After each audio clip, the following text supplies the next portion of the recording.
enough of that. The system is the thing, Larry. I mean, I just kept on thinking that the system is the thing more than anything else, more than any player in this system. The system is the star of the system, and the system can produce, if not it was not a great red zone night for the 49ers. I think Brandon Ayuk being out of the game has a little to do with that. There's also some decisions that Kyle would like back, I'm sure. 2 touchdowns and 3 field goals on 5 red zone trips. So at least you are scoring, and all those field goals that felt like you're settling for the lesser of what you wanted, it all adds up. And Kyle was a little bit conservative last night. I think it was a night to be a little bit conservative based on the game that you were in and who you were playing, and Saquon Barkley's not there, which means any criticism of Mike Kafka feels a little mistimed because, of course, the Giants aren't operating right now because the most important player in their system is out of the system. And when Kyle's got a healthy system, they just produce. They produce, again, the 30 points in a row for a franchise record, 6 consecutive regular season games. Last night, Larry, my question was, is Kyle going to come out and find 6 on the opening drive yet again? He didn't. He had to settle for a field goal after he ran 15 plays. The first half scoring drives were plays of 15 plays, 11 plays, 11 more plays in the third drive. And then the field goal in the third quarter to push the lead back to 8. That was an 11-play drive. The field goal to go back up 11 points. That was an 8-play drive. Kyle just understands when they can control the tempo of the game. And I've said this and people interpreted it as an insult because people think that the concept of front runner is an insult. I don't mean front runner as anything other than describing a situation. When Kyle has a lead and a clock and a running game going, he's fantastic. He's really good. He's great at playing with a lead. And now this leads to the frustration. Well, what about the leads that they gave up in the NFC Championship game in the Super Bowl? Hey, 2 games which were not ideal times to blow leads. But normally when Kyle has a lead, he sits on it and he gets a little conservative. And it was I just thought it was a night full of very good decisions, if not a great passing attack. It was all good. It was a good night of football. And I don't know if you get greatness on a Thursday night on a short week. So take good when it's offered. And the 49ers were good last night. And there's a lot that they can improve on. I'll tell you the thing that I'm concerned about a little bit. Brock has got the big hands. He has fumbled a quarterback's center snap exchange 2 weeks in a row in this could change the game territory. That's got to stop. I mean, we can say all the nice things about Brock Purdy we want to. You got to handle that snap, son. That can't happen again. It shouldn't happen again this year. It really shouldn't. I can't remember a single blown center snap exchange with, a lot of great quarterbacks. I don't remember one, much less back-to-back weeks. And there's no question, but he fell on it. Or the Niners recovered it. Sure. Here's the other thing. The Niners have won 13 straight regular season games.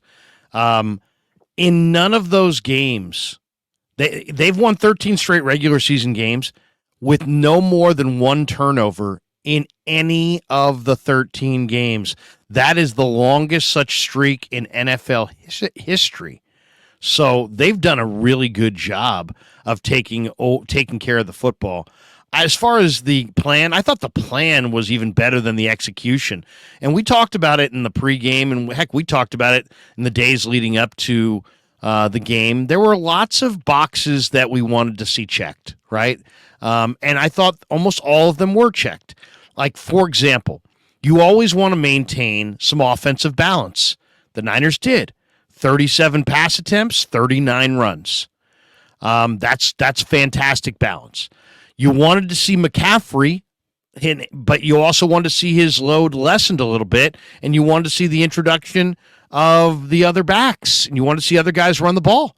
Well, the combination of Debo and Juszczyk and Mason and Mitchell combined for, 16 runs? So you had 16 runs for those guys, 18 runs for CMC.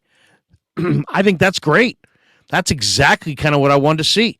The other thing that I thought was really cool, really important, and we talked about this a lot leading in, if you do shorten the game by running the heck out of the football, and the Giants had not stopped the run worth a damn in the first 2 weeks of the year. Teams had averaged almost 140 yards on the ground against them in the first 2 weeks. So you knew the Niners knew they wanted to run it. But when you run it that much, when you run it almost 40 times a game, you're shortening the game a little bit. You're limiting. You look how you mentioned it already, how long these drives were. You're limiting the number of drives you're going to have in the game. So what does that put a real, extra importance on? Taking care of the football. Because if you have a 15-play drive and you fumble, now you've wasted clock time and you didn't get points. So, they took care of the football. They balanced the run pass. They got running backs not named CMC several runs in a good percentage. They scored 30 without what I think is their number one receiver in Brandon Ayuk. And with Kittle dinged up, they introduced Ronnie Bell. He got into the end zone. It was a very impressive performance. Jawan Jennings, I thought Jennings was going to go off. I thought Jennings was going to have 9-10 catches, but they threw him 3 balls. He caught 2. So, there was a lot of good things. And then we're 38 minutes, almost 40 minutes into the show.